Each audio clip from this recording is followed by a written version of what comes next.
Vocês estão sintonizados no programa Agenda Econômica, que hoje está examinando aqui as políticas de abastecimento alimentar no Brasil. E o nosso convidado de hoje é o Dr. Silvio Porto, diretor de Políticas Agrícolas e Informações da CONAB, Companhia Nacional de Alimentos. Participa do programa o jornalista Davi Emerick. Como nós anunciamos, nós vamos entrar agora na questão do Programa Nacional de Alimentação Escolar. Ele tem uma relação muito direta com o PAA, mas eu gostaria que o senhor desse uma explicação em que sentido isso muda uma concepção de política de abastecimento para trazer um outro papel do Estado, no sentido de oferecer aos produtores condições mais estáveis, alavancadas para a sua situação produtiva. Bom, primeiro dizer que o Programa Nacional de Alimentação Escolar é um dos maiores, se não o maior programa de alimentação escolar do mundo, né, pela sua relevância, mais de 50 milhões de crianças que são jovens atendidos pelo programa. Esse é um trabalho que o FNDE, que o Ministério da Educação, tem de extrema relevância e que, felizmente, ele foi mantido, né, ao longo das últimas décadas, em que pese os percalços que o Estado brasileiro e muitas vezes as sinalizações que o Estado brasileiro fez no sentido de se retirar de determinados programas, ações ou políticas. Enfrentou ventos e tempestades. Exatamente. Esse é um programa que ele está muito arraigado, vamos dizer assim, infelizmente, a um nível local, inclusive, e que o grande avanço que houve, sobretudo, na gestão do presidente Lula foi o aumento do per capita, porque ele havia ficado durante 10 anos paralisado em 13 centavos por criança dia, né, e hoje nós estamos com 32 centavos. 32. Né, e no caso das escolas indígenas está em torno de 48, 50 centavos, enfim. Importante dizer que o programa, ele teve lá ainda no período do governo Itamar Franco, houve o primeiro passo importante, que foi a descentralização dos recursos. Até então, ele era comprado de forma centralizada, isso gerava todo um processo de chegada de um produto muito mais processado, industrializado e fora do contexto da realidade regional, porque era praticamente um produto que era comprado para o Brasil inteiro. E isso gerava uma série de problemas de desperdício, desvios, etc. Enfim, com esse processo de descentralização, que foi extremamente relevante, faltou uma parte. Qual foi? A parte em que permitia ter uma relação mais direta com essa produção local, a forma da compra, ou seja, 93 também coincidiu com a entrada da nova Lei 8666, à época a Lei de Licitações, né, que ela trouxe um conjunto de regras que fez com que municípios e estados só pudessem comprar mediante processos de seleção pública, né, de licitação. E isso fez com que as organizações sociais, os agricultores, enfim, as famílias que poderiam estar fornecendo, não conseguiam ter condições de disputar essas licitações. Então, em parte, aquilo que foi um avanço, que foi a descentralização dos recursos, ela não atingiu o objetivo de incorporação da produção local ou regional.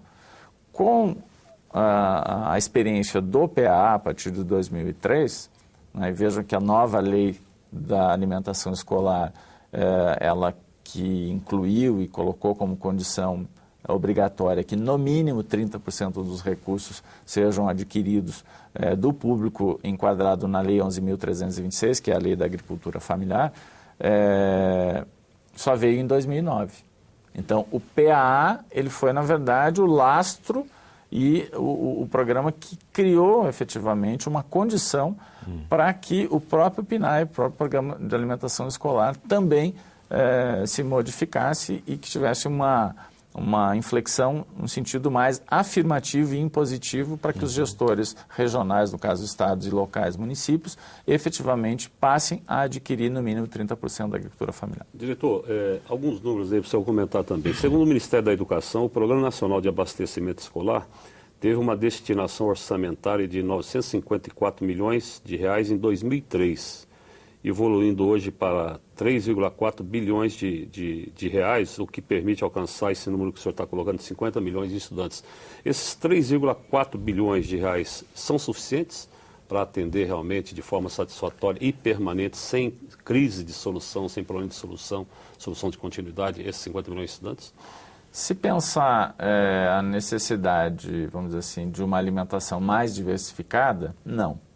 Mas só que o programa também ele previa contrapartidas de estados e municípios, né? É claro que se nós olharmos 32 centavos, ele é insuficiente para atender uma alimentação que seja rica em proteína, em frutas, legumes, verduras, enfim, quer dizer, que tenha um processo mais amplo nutricional, né? Por isso que o próprio PA, como 55% mais ou menos daquilo que a gente atende no programa vão para as escolas, tem servido também de uma complementariedade importante, porque tem gerado um processo de diversificação do atendimento a essas crianças de uma forma bastante virtuosa, exitosa, enfim, nessa atuação conjunta. Agora, a gente também reconhece e sabe que boa parte dos municípios brasileiros não tem capacidade orçamentária para essa contrapartida, né? Então, esse programa ele acaba sendo fundamental para assegurar que, pelo menos, parte das necessidades das crianças nas escolas esteja sendo atendida. E, felizmente, em que pese parecer um recurso muito pequeno, o fato de ter a regularidade e a permanência do repasse, ele tem sido um programa extremamente exitoso. O grande desafio agora é realmente capacitar os gestores municipais, sobretudo, que têm a maior abrangência, e os estaduais também, mas principalmente os municipais, para que eles se voltem e que estejam preparados e que se convençam, inclusive politicamente, dessa necessidade. Você pode fazer uma conclamação para os nossos prefeitos que vão assumir as próximas eleições. Aliás, esse eu diria que espero que tenha sido um bom tema de discussão, né, no processo eleitoral dos municípios agora, porque, sem sombra de dúvida, se bem aproveitado e bem conduzido, né, porque a lei coloca como no mínimo 30%. No mínimo. Né, mas, efetivamente, tem municípios que conseguem hoje já executar 100% do recurso. Né, ou seja, porque há, efetivamente, digamos, uma decisão política por parte do gestor municipal e da sua equipe de fazê-lo, né? E, claro, também muitas vezes a condição produtiva permite, tem disponibilidade, enfim. O que nós temos tentado fazer agora é, naqueles municípios onde nós já estamos atuando com o PA, colocar como condição que o município também passe a operar na aquisição dessa produção local, como imposição, inclusive no sentido de dizer, olha, se isso não acontecer, nós vamos retirar os recursos do PA. Né? Como forma também de criar uma condição de forçar para que esse processo seja mais sério. Já que há uma demanda tão expressiva como é o Programa Nacional de Alimentação Escolar, e está vinculado ao PA, mas nós sabemos que a maioria, que é um outro lado da questão dos produtores, não tem vínculo ainda com o PA. Talvez o sonho seja esse, né, de envolver a todos. Mas havendo essa demanda tão expressiva, como a da merenda escolar, por exemplo, para simplificar, mostra-se que há um potencial, um horizonte muito grande a ser explorado. Quais são as resistências? Vocês têm estudos sobre as diferenças entre os setores produtivos que já aderiram ao PA em relação aos que ainda eventualmente resistam por alguma razão? Bom, sem sombra de dúvida, os estudos mostram algumas coisas muito interessantes. Primeiro, que a própria questão da segurança alimentar da família que está participando do PA, ela melhora significativamente. Porque na maioria, ou pelo menos na grande maioria dos projetos que nós atuamos, há um processo crescente de diversificação dessa produção. Há uma tendência de diversificação. Geralmente os projetos, mesmo quando começam pequenos, eles tendem a ampliar em termos de participação de mais famílias, de participação e aí demandando mais recursos e também de aumento da disponibilidade ou da oferta de produtos. Eu vou pegar um exemplo. Em 2003, quando nós começamos com o programa, nós atuamos com aproximadamente 50 itens alimentares diferentes. Nós fechamos 2011 com 374 itens diferentes no programa. Ou seja, isso é uma demonstração de que efetivamente o programa tem possibilitado que as comunidades, essas associações e cooperativas consigam se qualificar e resgatar, inclusive, hábitos alimentares que estavam sendo esquecidos. Né? Porque, às vezes, o que acontece? Tem pés de frutíferas disponíveis, mas aquela laranja, ou a manga, ou a mangaba, enfim, tantos outros tipos de produto que a gente atua, não tem um mercado certo, não tem um mercado que possibilite escoar aquela produção e aquilo acaba se perdendo. Pelo PA, não. Isso vira um processo, efetivamente, um canal de comercialização que tem, portanto, feito com que tanto as próprias famílias que estão envolvidas na produção e fornecem a sua produção para o programa, como aquelas pessoas, famílias, crianças, idosos, enfim, que estão recebendo, estão conseguindo ter uma alimentação, nutricionalmente falando, de uma melhor qualidade. Além disso, nós ainda temos o enfoque de pagar diferenciado, 30% para a produção agroecológica, né, como forma de fomentar a transição do sistema convencional com agrotóxico, fertilizante químico, para um processo mais natural, para um processo agroecológico, para um processo que efetivamente trabalhe com uma harmonia maior com a natureza e que confira maior qualidade nutricional para quem consome esse produto. Então, são coisas que a gente percebe: ingresso, maior renda, né, maior articulação com o mercado local. Há menos uso de adubo químico? O Brasil... Não, eu não diria que o programa... Eu não diria que... Isso a gente, poderia dizer assim, nós não conseguimos medir isso ou que o programa seja responsável por isso.